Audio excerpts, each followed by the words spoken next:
2 minutos, Raimundo, sobre todo el final de tu columna.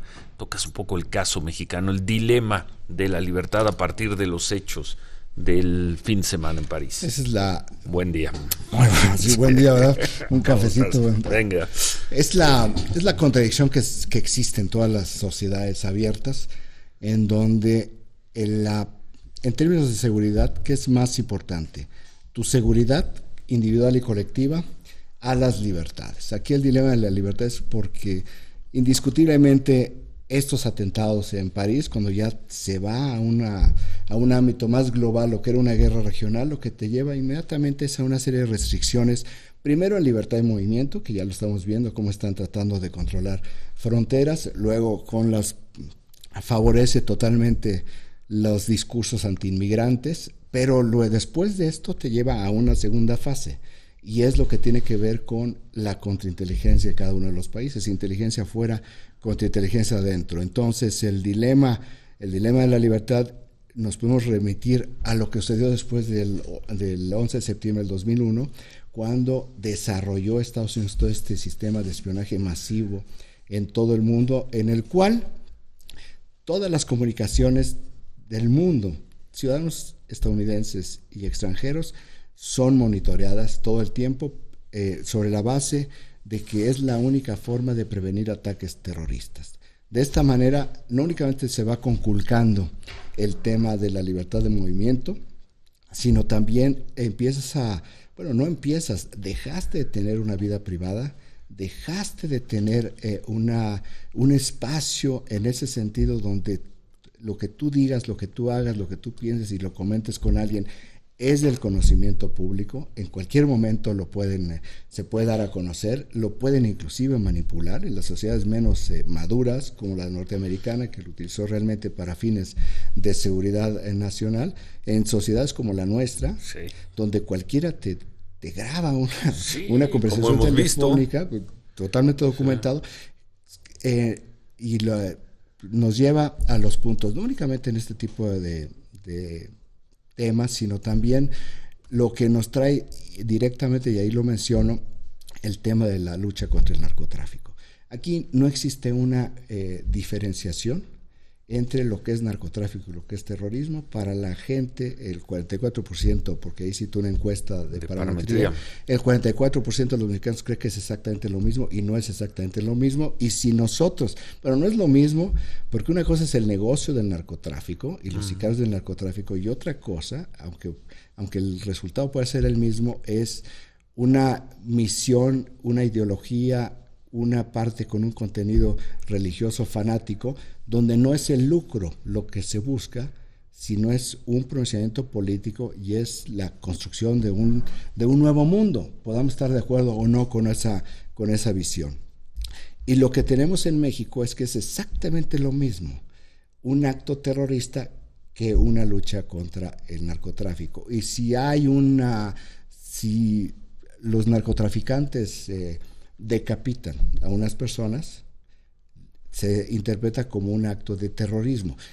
En sí, que son los pequeños matices, sí te genera terror y sí tiene un mensaje, pero no es un acto de terrorismo en el modelo ideológico fanático de lo que se está dando como el viernes en París. Como el viernes en París. Ahora, si nosotros lo vemos en términos de libertades, cada vez hemos visto, no en esta administración, sino ya lo venimos arrastrando, como la presencia de las Fuerzas Armadas en las calles de la Ciudad de México y el establecimiento de retenes en las carreteras, de retenes en las ciudades, de operativos de las policías locales en la Ciudad de México, cuando simplemente te detienen en un operativo al mediodía porque están haciendo controles. ¿Esto qué significa? En términos, y tú conoces bien experiencias en América del Sur, esto se llama controles de población. En las dictaduras, por ejemplo, acá en Florida, esta peatonal en Buenos Aires, la policía cerraba en dos calles y todos los que estaban adentro tenían que identificarse. Y aquella persona que no tuviera una identificación y que no se registrara, que no tenía ningún antecedente, se iba directamente a la cárcel. Bueno, aquí no es una dictadura, este es un sistema abierto, pero los atentados terroristas llevan a los gobiernos a imponer ciertas medidas que son propias de las dictaduras. En Estados Unidos, después de los atentados terroristas en el 2001, se legisló el Acta Patriota. El Acta Patriota, que son los poderes al Ejecutivo más amplios que se han dado en la historia de los Estados Unidos, un presidente, incluidas las guerras mundiales. Aquí lo que tenemos es una ley de seguridad nacional, que es una mezcolanza de absolutamente todo, que es un poco lo que está diciendo el secretario de la Defensa. Legislen sobre seguridad nacional porque lo que se tiene es seguridad interna.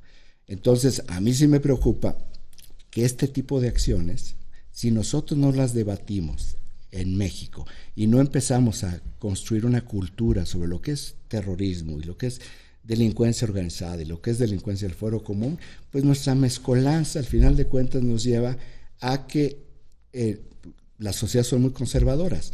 En la medida en que se garantice la seguridad en las calles, en las ciudades, en los estados, pues yo sí creo que la gente va a optar por que se conculten las libertades. Ahora, ¿a dónde nos lleva? A los abusos. El problema son los abusos. Y en una sociedad como esta, y lo platicamos hace unos momentos, donde todo el mundo graba a quien quiera y lo difunde como se le pega la gana, pues realmente si no hay un acotamiento para la defensa de las garantías individuales y las libertades, pues sí nos puede llevar a un infierno en un camino muy bien pavimentado. Bueno, dejamos París, la segunda fuga del Chapo, crónica de un desastre.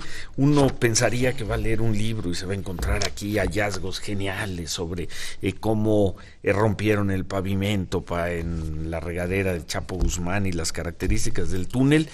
Y yo pienso, Raimundo, que lo que has escrito es hasta el momento el gran reportaje sobre el desmantelamiento de un sistema de seguridad que hizo el gobierno del presidente Peña Nieto, el secretario Osorio Chong, a cambio, según dices tú, de nada. Y parte de ese desmantelamiento de seguridad fue un descuido imperdonable de los penales. Dices, el Chapo no se fue antes, pues quizá porque no quiso.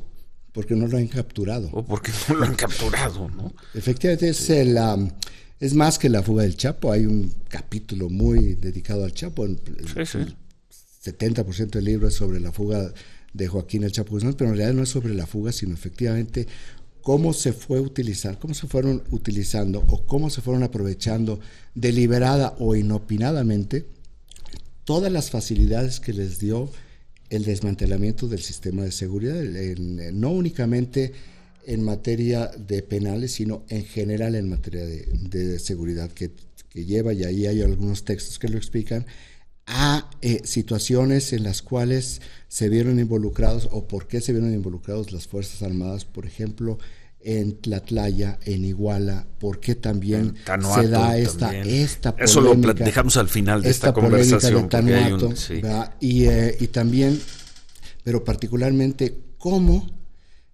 un muy mal diseño, que ese es mi planteamiento, el secretario de Gobernación piensa al contrario, un muy mal diseño de haber fusionado en la Secretaría de Gobernación una Secretaría de Estado, que es la Secretaría de Seguridad Pública Federal, que se convirtió de Secretaría de Estado en una unidad administrativa, ni siquiera en una subsecretaría. Tenemos que hacer una pausa. Raimundo hace un recuento de todo lo que no funcionaba en el penal del Altiplano. No funcionaban los sistemas de seguridad, máquinas descompuestas. Hablas del desmantelamiento total de la plataforma México, ese sistema para seguir a la delincuencia que había diseñado el gobierno anterior. Eres muy durísimo con funcionarios, especialmente con Manuel Mondragón. De todo eso vamos a platicar con Raimundo Rivapalacio ahora que regresemos de una pausa. Estamos hablando con Raimundo Rivapalacio sobre su libro La segunda fuga del Chapo, crónica de un desastre. Raimundo Rivapalacio, haces un recuento de todas las cosas físicas que no funcionaban en el altiplano.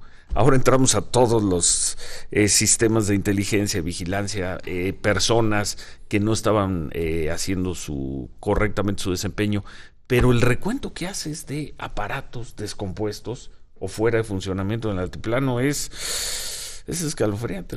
Bueno, yo creo que es peor aún que no funcionaba nada ahí. Que existan los oficios de solicitud para que se repararan y que simplemente no le hicieron caso. Los oficios en los cuales se pide que se mueva a Joaquín Guzmán de celda, inclusive se propone dentro del penal del altiplano otra celda, y dicen que no, la propuesta para que se lo llevaran a otra cárcel. Eso se puede entender, porque a lo mejor es criterio de un director o de un funcionario. Lo que no se puede entender es que los sistemas para detectar tales ruidos no sirvieran. Los sistemas para bloquear señales telefónicas no sirvieran. El brazalete. El famoso brazalete que le ponen al Chapo, que era pues como los de los hoteles, del All Inclusive. $200, ¿verdad? Sí, 200. De colores, pretende, porque el brazalete, el otro brazalete que tenía un GPS que podía seguirlos por todos los penales de alta seguridad, más allá de los sistemas de intercepción telefónica, pues simplemente el contrato se venció en agosto del 2013 y nunca se renovó. Por eso, ¿de quién es responsabilidad eso? Yo creo que ahí hay una responsabilidad directa del primer comisionado, Manuel Mondragón. Ahora, responsabilidad directa en eso. Por eso es muy importante decir 2013, porque Guzmán Loera es capturado en febrero del 2014. Uh-huh. Es decir, no hay una correlación directa entre lo que se hizo previamente y lo que es la fuga de Joaquín El Chapo Guzmán. Por eso es más grave, porque si hubiera sido posterior, entonces podría establecer cuando menos una hipótesis de la corrupción, la colusión con altos funcionarios. No es el caso. Entonces la omisión es mucho más importante, porque lo que habla es de un desconocimiento en lo general en el aparato de seguridad de lo que esto significaba. Entonces, si Manuel Mondragón lo pudo hacer, es porque se lo autorizaron. El jefe de Manuel Mondragón era el secretario de Gobernación. Ahora, no había más. Manuel Mondragón es relevado el año pasado, poco después de la captura de Joaquín Guzmán, y lo sustituye Monte Alejandro Rubido, que sí entendía de este tema, y sin embargo tampoco hizo nada por mejorarlo. El jefe de la División de Inteligencia de la Policía Federal era otra persona que también conocía muy bien de estos temas y que estuvo con Manuel Mondragón y después con Monte Alejandro Rubido, y es su área la que tenía la responsabilidad de la vigilancia dentro de los penales, hasta que llega Joaquín Guzmán Loera al penal del Altiplano, y la instrucción del presidente al secretario de Gobernación es que no se les vaya a escapar, y entra junto con Guzmán Loera el CISEN. El CISEN no tiene ninguna atribución, digamos, legal, no hay un decreto que le permita que diga va a ser el vigilante permanente de Joaquín Guzmán Loera, pero para efectos prácticos el CISEN sí estaba adentro del penal. Y aquí son de las cosas inexplicables, porque los monitores dentro del penal, tanto de la Policía Federal como del CISEN, tenían sistemas redundantes, es decir, lo que se veía dentro del penal también se veía en el área del búnker, digamos, en Constituyentes, donde está la Comisión Nacional de Seguridad, y también en Magdalena Contreras, donde está el CISEN. Las instalaciones del CISEN. Ahora, los sistemas de audio de la Policía Federal fueron apagados por Manuel Mondragón, con el alegato de que eso violaba los derechos humanos, lo cual en términos técnicos es correcto, nada más que los audios se utilizaban, y ahí yo menciono algunos ejemplos, para efectos de contrainteligencia, no para efectos de judicializar lo que dijeran entre ellos, sino para saber precisamente qué es lo que estaban planeando. Eso lo apaga, entonces la Policía Federal se queda con la mirada, con la visión, pero no se queda con el oído, con el audio. Pero el CISEN sí tenía otros sistemas y sí escuchaban. Ahora, si hay sistemas de redundancia, entonces había mucho más personas que estaban viendo lo que estaba sucediendo. Pero un poco la crítica es, bueno, si estaban los monitoristas del CISEN que están presos por omisión, que están presos por omisión, dicen, si están ahí si estaban ahí y vieron lo que estaba sucediendo, ¿qué es lo que pasó? Y bueno, la pregunta es, ¿por qué únicamente están los monitoristas en el altiplano y no están los del sistema de redundancia? ¿Por qué no se ha podido declarar al director del CISEN para que explique, como en calidad de testigo, no en calidad no ha declarado, ¿verdad? No ha declarado. No, porque el argumento es que el CISEN no existe en el penal del altiplano, lo que en términos legales efectivamente no existe porque fue una instrucción oral. Entonces, pero claro, existen los dos monitoristas del CISEN que están detenidos. Ahí, ¿cuáles serían las preguntas para el director del CISEN? Pues, ¿cuál era la capacitación de los monitoristas del CISEN en términos de un sistema de vigilancia de internos. Bueno, no sabemos cuál es el perfil de los monitoristas del CISEN, no sabemos cuál fue su capacitación. Lo único que sí sabemos es que al arranque de esta administración lo que se hizo fue eliminar la escuela de capacitación de custodios y volver a fusionar la vigilancia interna con la Policía Federal. Y se manejaba siempre de manera paralela, con una lógica que se tenía en México y que se tenía en el mundo. Es como un estándar donde si tú pones en estos sistemas de alta seguridad a 2 o más órganos en competencia permanente, te van a ayudar a vigilarse uno con otro. Oye, ¿a quién se le escapó el Chapo? Bueno, se le escapó al CISEN. Digamos, en términos prácticos se le escapó al CISEN porque eran los que lo estaban vigilando. Aquí es una afirmación general, se le escapó al Sistema Federal de Prisiones.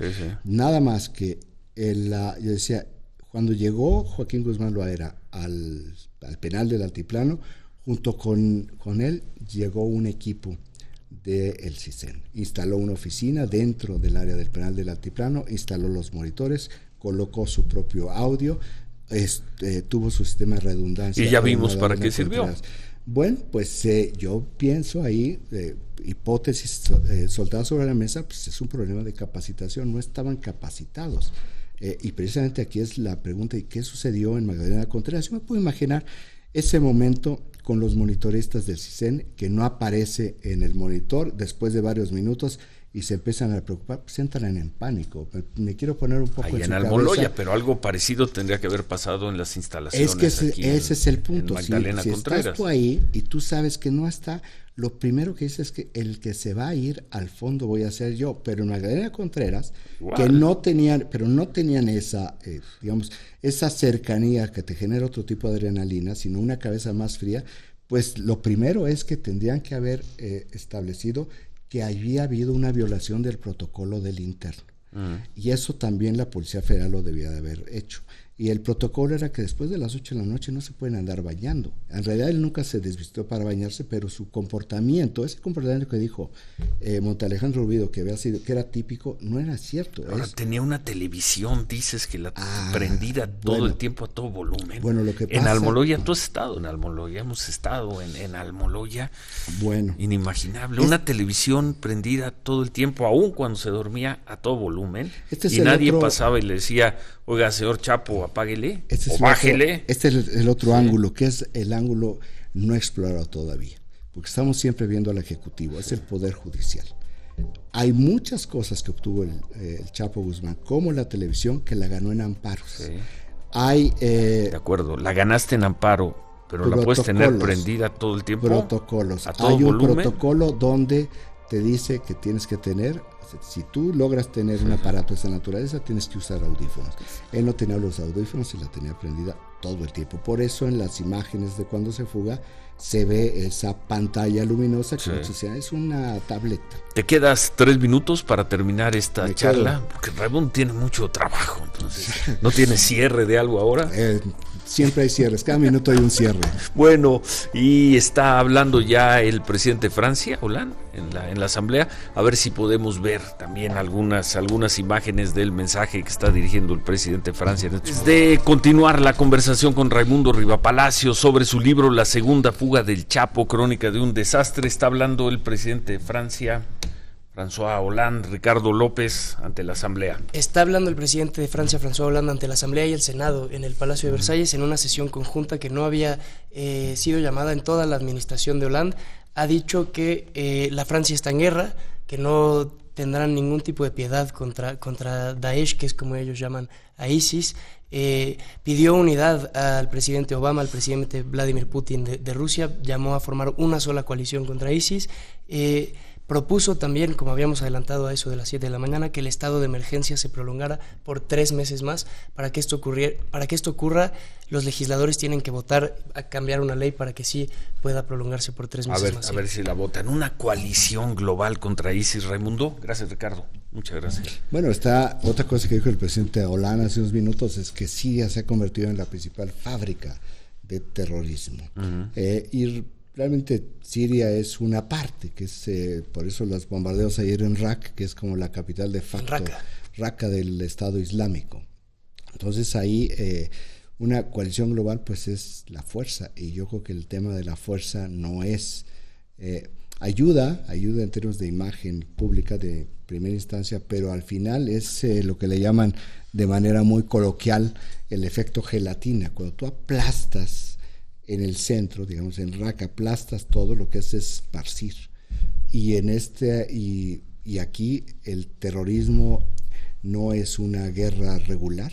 De hecho, lo que vimos en París con el ataque sincronizado de 3 comandos, lo que te habla es una técnica muy diferente a la que está utilizando el Estado Islámico. Primero, no es un enfrentamiento frontal con un ejército regular, como está dando en Siria y en Irak. Es un enfrentamiento a blancos suaves, que es como se le llama, civiles absolutamente inocentes, que estaban en restaurantes, en bares, en un antro, en el fútbol. Es decir, personas que ya sienten que su vida está amenazada, que no es un problema de que su seguridad en cualquier momento puede ser violada. Y el hecho, con lo que empezábamos esta plática de cómo va el tema de las libertades, nos lo acaba de dar, donde está pidiendo una renovación durante 90 días de una situación de emergencia. Que seguramente se la van a aprobar. No tengo la menor duda de que se lo vayan a aprobar. ¿Y esto qué significa?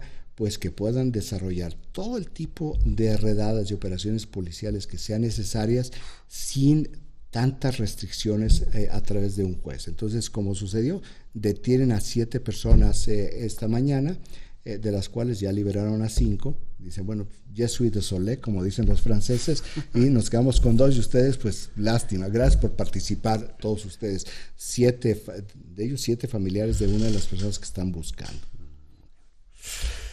Bueno, difícil, una guerra perdida.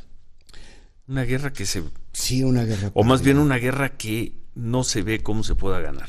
Pues únicamente con inteligencia, con sistemas de inteligencia. Y mucho tiempo. Esto va a tomar mucho tiempo. Son de largo plazo. Ahora, un poco la pregunta es, ¿y cómo creció el Estado Islámico? ¿Qué es lo que sucedió para que esto llevara a los atentados en París? Aquí hablamos brevemente en el corte, la posibilidad de que existan células durmientes, que es una gran preocupación. Las células durmientes son aquellas unidades o personas que llegan a un país y que están ahí construyendo una historia, construyendo biografías, construyendo relaciones, metiéndose, permeando dentro de la sociedad, y en el momento en que sus jefes, sus patrones dicen se activan, vamos a operar, entonces comienzan a trabajar. Esto lo hacía mucho la KGB con sus espías en Estados Unidos, y los mandaba a Estados Unidos después de haber sido entrenados en idioma, entraban a un pequeño pueblo, ahí iban construyendo una historia de crédito, biografía laboral, y 20, 25 años después decían, ahora sí, van ustedes a espiar. Porque para ese entonces ya tenían puestos en una empresa de la industria militar, puestos en el gobierno federal. Aquí el tema de la célula en Bélgica, la razón por la cual están buscando con tanta desesperación a este joven de 26 años, Saleh, que es uno de los hermanos, su hermano murió en uno de los atentados. Me da la impresión que necesitan saber si existen células durmientes ya en Europa. Sí. Porque si existen estas células durmientes y se están despertando, que tendría que ver mucho con el comunicado que sacó el Estado Islámico el viernes, es decir, la tormenta empieza. Entonces, estas células simplemente surgen, y como tienen esta convicción ideológica fundamentalista del suicidio, ¿cómo paras a alguien que está dispuesto a cambiar tu vida por la tuya? Se puede activar dentro de 3 meses, dentro de 4 años, dentro de lo que diga la estrategia. Escalada. Bueno. En fin, oye, regresando al tema del Chapo Guzmán, también una de las cosas que digamos yo tomo después de leer tu trabajo, al Chapo, si es que algún día se le vuelve a detener, no lo vamos a volver a ver con vida, Raimundo. Pues, al Chapo lo van a matar. En el momento que lo detengan, si es que lo detienen, lo van a matar. Pues yo digo, depende quién lo detenga.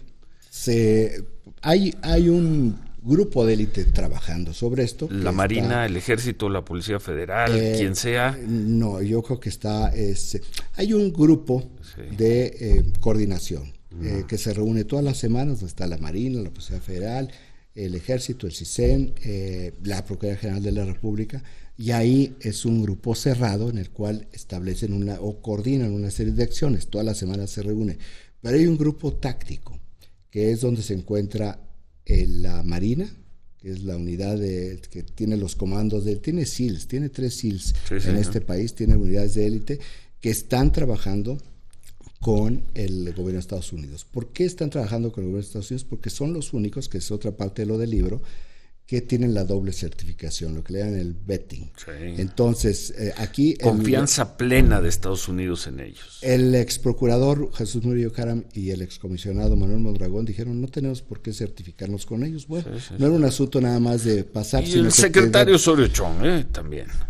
Bueno, supongo que él autorizó. Entonces, no tienen esta confianza para que se intercambie información de altísima calidad. Por eso está la Marina, y existe también lo que en Colombia se le llama el bloque de búsqueda. Es decir, hay expertos colombianos también trabajando en este momento en México en busca del Chapo. Entonces, si ellos son los que llegan primero al Chapo, yo creo que el Chapo se muere. Si es la otra parte, la Policía Federal, con la Procuraduría General de la República, el Ejército, lo llegan a capturar, pues posiblemente sí lo capturen vivo y sea deportado prácticamente en fast track a Estados Unidos. Entonces yo creo que tenemos ahí 2 variables que no sabemos qué es lo que va a suceder. Me da la impresión... ¿No lo ves eso en una cárcel mexicana otra vez? Pues solamente de paso. O sea, realmente no lo veo yo así, porque hay una enorme debilidad institucional en las cárceles mexicanas. ¿No se va a corregir después de esta fuga? Pues no se ha corregido. Sí. Ni hay interés, no ves la voluntad, pues no ves el sentimiento de urgencia por corregirlo. Yo creo que sí hay mucha urgencia, lo que pasa es que no creo que tenga conocimiento. Por ejemplo, no se ha restaurado la escuela de capacitación de cuadros para custodios. No, tengo entendido que hasta hace 15 días pues los sistemas de los sensores subterráneos seguían sin ser todavía activados. Ese es un buen reportaje. Todo lo que no funcionaba, toda la tecnología que no funcionaba cuando se fugó el Chapo, ¿estará funcionando ya? No, al 100% no, porque tampoco es algo tan rápido, decir, bueno, aquí está el dinero, háganlo y que se compongan. Tenemos, en realidad no podemos decir que es de julio a la fecha, porque fue un knockout tan fuerte para el gobierno federal que yo creo que todavía no terminan de ver estrellitas en el firmamento político. Bueno, ¿la captura no repararía la fuga? No, yo creo que la captura te ayuda a tratar de empatar, pero se te fugó. 15 días antes de la fuga, 15 días antes, el vocero de la presidencia, Eduardo Sánchez, dio una entrevista de televisión donde dijo con una enorme gallardía: y vamos a investigar a aquellos funcionarios del gobierno de Vicente Fox que dejaron escapar a Joaquín El Chapo Guzmán en Puente Grande en el 2001. Bueno, pues ya tendrán 2 trabajos. Bueno, pues la segunda fuga del Chapo, crónica de un desastre, de veras un gran trabajo. Yo lo leo como un reportaje de todo lo que se dejó de hacer en términos de seguridad y en términos de pues todos los sistemas de cárceles, ¿no? Así sobre todo de cárceles federales. Había que desmontar a como diera lugar la imagen de la guerra de Calderón. Porque es un poco la lógica. Sí. En realidad no diseñaron una política de seguridad, sino diseñaron una política contra Felipe Calderón. Si hubieran hecho otra cosa y hubieran tomado lo positivo y hubieran eliminado lo negativo, lo más negativo que hubo era el pleito en el gabinete de Felipe Calderón, sí, que no permitía que hubiera mejores cosas. Pero si hubieran dicho, nos quedamos con lo que hay y dejamos aquella parte de la coordinación, y pensaron que era... Aquí llegaron y barrieron. No, porque todo. Pensaron que era coordinación y que se apagara en la prensa el tema. ¿Verdad? Tú eres daño colateral. Me consta. Tú eres daño colateral de todo ese proceso. No queremos que esto aparezca, como si poner el pulgar frente al sol te lo tapa. Bueno, y finalmente, aunque no es el tema central de tu trabajo, tú manejas la posibilidad, o al parecer crees que hubo una ejecución en Tanoato en los hechos de mayo? Este enfrentamiento en el que murieron 42 presuntos criminales, un solo policía federal. La palabra, Sí. el verbo me hace ruido. Yo lo que creo es que hubo una matanza en Tanoato, no una ejecución, aunque habría que definir qué es ejecución, ¿no? Ejecución es que te pongan una pistola junto a la cabeza o a 20 centímetros. Una matanza es que llegaron a matar a todos los que estaban ahí. Me parece que sí fue una acción donde, y yo he escuchado lo que dices, he leído lo que tú alegas sobre lo que es el índice, el índice que se mide en la capacidad de fuego. Sí. Aquí es 42 personas, 42 a 1. 42 a 1 cuando el índice de violencia, el índice de fuego, de capacidad de fuego, es en la Policía Federal de 1.43 por 1. Por cada policía muerto, el índice es de 1.43. Aquí tiene que ver fundamentalmente con los protocolos, ¿no? Ahora, la palabra ejecución me hace ruido, la palabra matanza, me siento más conforme, fíjate nada más a gusto con una palabra de matanza. Ahora, pues, platicaba hace unos momentos con Omar Sánchez de Tagle, dice, insólitamente la Comisión Nacional de Derechos Humanos todavía está demorando su resolución, cuando es el único caso en el cual la Comisión Nacional de Derechos Humanos entró casi al primer día de que esto sucedió. Y estamos hablando ya de, ¿qué fue, mayo? Pero cada que les preguntas dicen que no saben de qué les estás hablando. Que todavía no acaba. Bueno, dejamos este tema, nos podríamos seguir mucho más. Gracias, Raimundo, felicidades por la segunda fuga del Chapo Guzmán, Crónica de un desastre, edición Grijalbo, lo edita Grijalbo, ya en librerías. Felicidades, gracias por estar con nosotros. Al contrario, y gracias por los comentarios también sobre Francia. Eso fue gratuito. Bueno, antes de irnos, tenemos una manifestación. Ciro, ya nos da